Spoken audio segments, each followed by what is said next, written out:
कर्नाटक में छात्रों के हिजाब को लेकर शुरू हुआ बवाल अभी थमता नहीं दिख रहा है। इस मामले में कल यानी 14 फरवरी को कर्नाटक हाई कोर्ट फिर से सुनवाई करेगा। इस मामले को लेकर सुप्रीम कोर्ट में भी कई लोगों ने याचिकाएं दाखिल की हैं, लेकिन सुप्रीम कोर्ट ने साफ कर दिया है कि पहले हाई कोर्ट इस पर सुनवाई करेगा। इस बीच हिजाब के समर्थन और विरोध में उठने वाली आवाजें भी तेज होती जा रही हैं।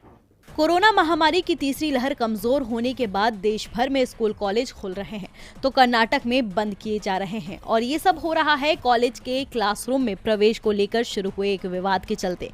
कर्नाटक के कुछ कॉलेजों में मुस्लिम छात्राओं के हिजाब पहनने पर रोक लगाई गई है, लेकिन ये मामला कर्नाटक के साथ साथ अब पूरे देश में सुलग उठा है। कर्नाटक हाई कोर्ट में 14 फरवरी को सुनवाई होगी। विवाद के बीच सप्ताह भर से अधिक समय राज्य में स्कूल कॉलेज बंद चल रहे हैं। सुप्रीम कोर्ट में भी इसे लेकर याचिका दायर की गई है, लेकिन सुप्रीम कोर्ट ने साफ कर दिया है कि पहले कर्नाटक हाई कोर्ट को सुनवाई करने दी जाए। कोर्ट ने यह भी साफ कर दिया है कि अगर किसी के मूल अधिकारों का हनन होता है तो हम जरूर हस्तक्षेप करेंगे। में स्कूल कॉलेज में ड्रेस कोड को लेकर भी याचिकाएं दायर की गई है।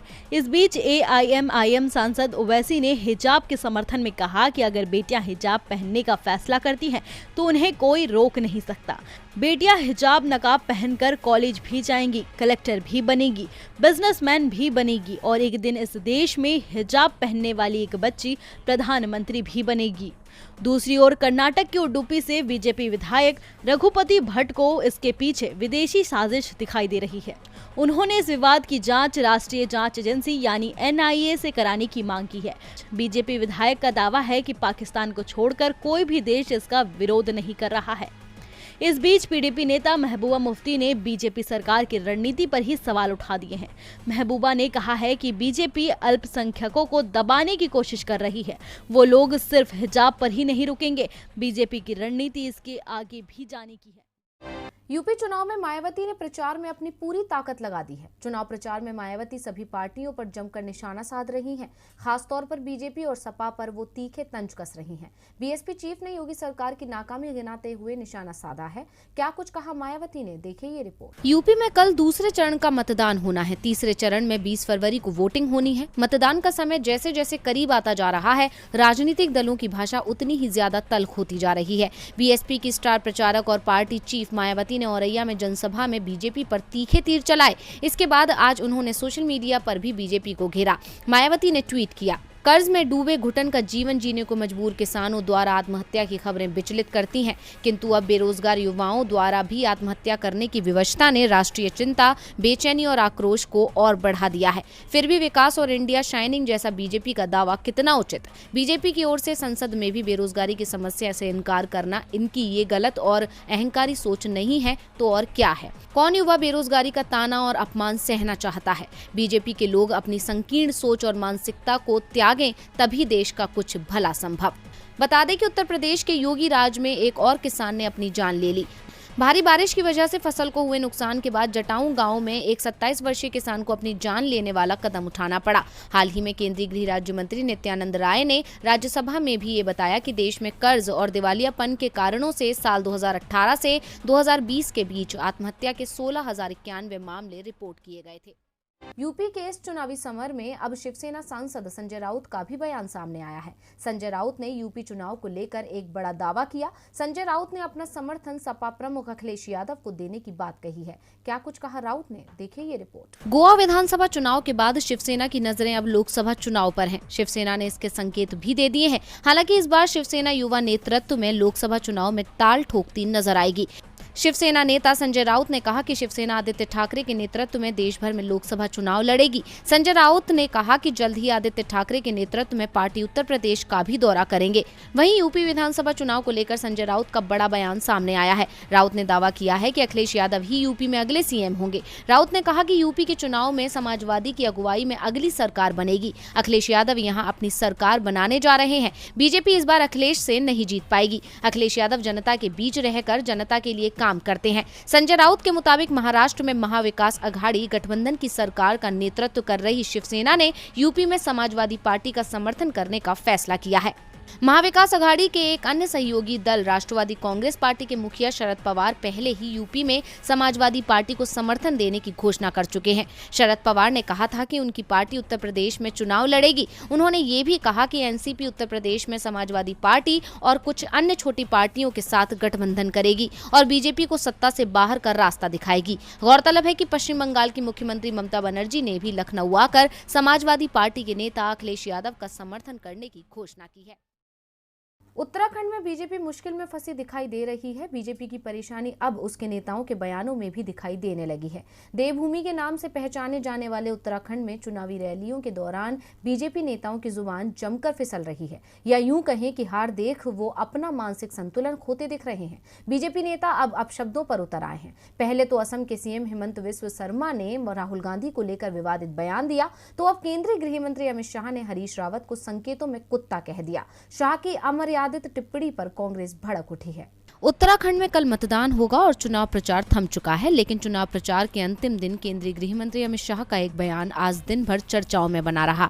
देहरादून में रायपुर विधानसभा सीट पर बीजेपी उम्मीदवार उमेश शर्मा काऊ के प्रचार में पहुंचे अमित शाह ने पूर्व सीएम हरीश रावत पर निशाना साधते हुए कहा कि उनको उनकी पार्टी क्या जिम्मेदारी देने वाली है ये तय नहीं कर पा रही है। कभी कहा गया हरीश रावत को टिकट दिया जाएगा, कभी संशय बना रहा। उनकी स्थिति तो धोबी का घर का ना घाट का वाली हो गई है। अमित शाह ने कुत्ता शब्द तो नहीं बोला, लेकिन रैली में उपस्थित लोग समझ गए कि अमित शाह हरीश रावत को क्या कहना चाह रहे हैं। इससे पहले असम के सीएम हिमंत बिस्वा शर्मा ने राहुल गांधी के जन्म को लेकर अमर्यादित बयान दिया था। शर्मा के बयान पर पहले से ही घिरी बीजेपी अब अमित शाह के बयान से और मुश्किल में फंस गई है। शाह के बयान का जवाब देते हुए पूर्व सीएम और कांग्रेस नेता हरीश रावत ने कहा कि उत्तराखंड की रक्षा के लिए वो कुछ भी करने को तैयार है।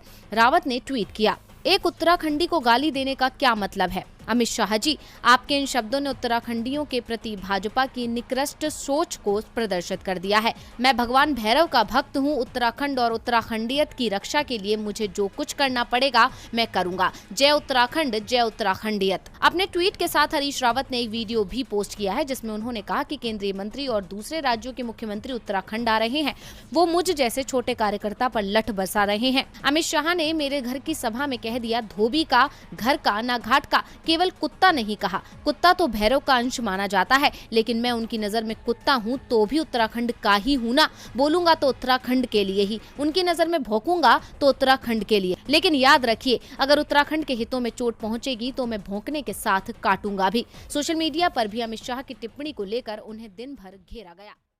मोदी राज में बैंकों का हाल बेहाल हो रहा है। ना तो उनका विकास हो पा रहा है और ना ही सही तरीके से काम चल पा रहा है, बल्कि अब तो उद्योगपति सरकार को ठेंगा दिखाकर जमकर बैंकों को पैसा लूट रहे हैं और वो मुकदर्शक बनकर देख रही है। यहां तक कि अब तो बैंकिंग इतिहास का सबसे बड़ा घोटाला भी सामने आ गया है, जिसे लेकर विपक्ष केंद्र को आड़े हाथों ले रहा है। साथ ही पीएम मोदी के वादों पर तंज कस रहा है। पीएम मोदी ने देश की सत्ता संभालते वक्त जनता से वादा किया था कि ना खाऊंगा ना खाने दूंगा, लेकिन उनके राज में आज लोग खा भी रहे हैं और देश छोड़कर भाग भी रहे हैं।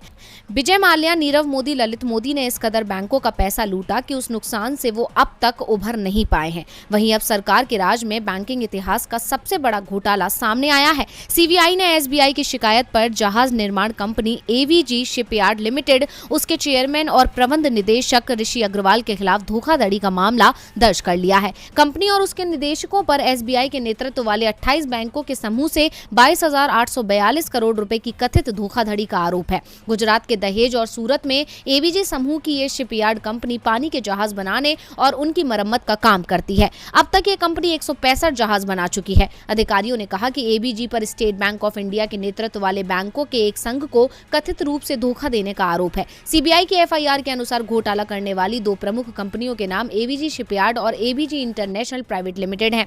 दोनों कंपनियां एक ही समूह की हैं। कंपनियों पर आरोप है कि घोटाले किए गए पैसे को विदेश में भेजकर अरबों रुपए की प्रॉपर्टी खरीदी गई। इस घोटाले को देश में बैंकिंग इतिहास तक का सबसे बड़ा घोटाला इसलिए कहा जा रहा है क्योंकि ये नीरव मोदी से भी बड़ा घोटाला है। इसे लेकर विपक्षी दलों ने मोदी सरकार को आड़े हाथों लिया है। कांग्रेस नेता रणदीप सुरजेवाला ने ट्वीट करते हुए लिखा कि मोदी मॉडल लूटो और भगाओ। 3 तथ्य देश के सामने हैं। मोदी सरकार के 7 साल में 53,50,000 करोड़ के बैंक फ्रॉड हुए। 8,17,000 करोड़ देश की जनता ने बैंकों ने बट्टे खाते में डुबाए। 21 लाख करोड़ बैंकों के एनपीए में इजाफा हुआ। लूटो भगाओ बैंक लुटवाओ। अब जब बैंकिंग इतिहास में सबसे बड़ा घोटाला सामने आएगा तो भला विपक्ष कैसे शांत बैठेगा? ऐसे में सवाल उठता है कि आखिर क्या उद्योगपतियों का साथ दे रही है सरकार? कांग्रेस महासचिव प्रियंका गांधी इस वक्त खुलकर अपने विरोधियों का सामना कर रही है और उनको मुंहतोड़ जवाब भी दे रही है। उसी कड़ी में उन्होंने उत्तर प्रदेश के सीएम योगी आदित्यनाथ को भी अपने निशानों पर लेते हुए उनके सवालों पर करारा जवाब दिया है। आखिर क्या था मामला और क्या कहा प्रियंका ने, देखिए ये रिपोर्ट। कांग्रेस महासचिव प्रियंका गांधी पार्टी को मजबूत करने के लिए अपनी पूरी ताकत झोंक रही है और विरोधियों का जमकर सामना भी कर रही है।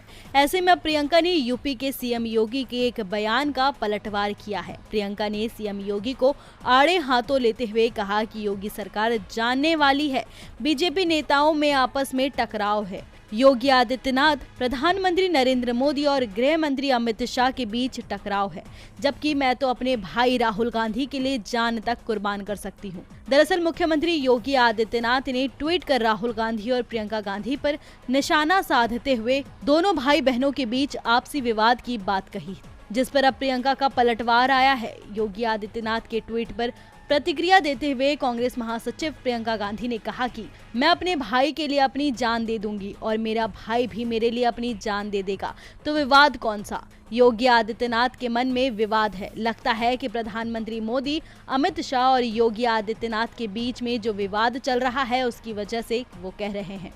यानी प्रियंका गांधी के बयान से साफ है कि प्रियंका ने सीएम योगी को मुंह तोड़ जवाब दे दिया है। इससे पहले योगी के ट्वीट पर उत्तर प्रदेश की कांग्रेस इकाई ने भी पलटवार करते हुए ट्वीट कर कहा था कि गलती इनकी नहीं है, उत्तर प्रदेश के बहनों भाइयों।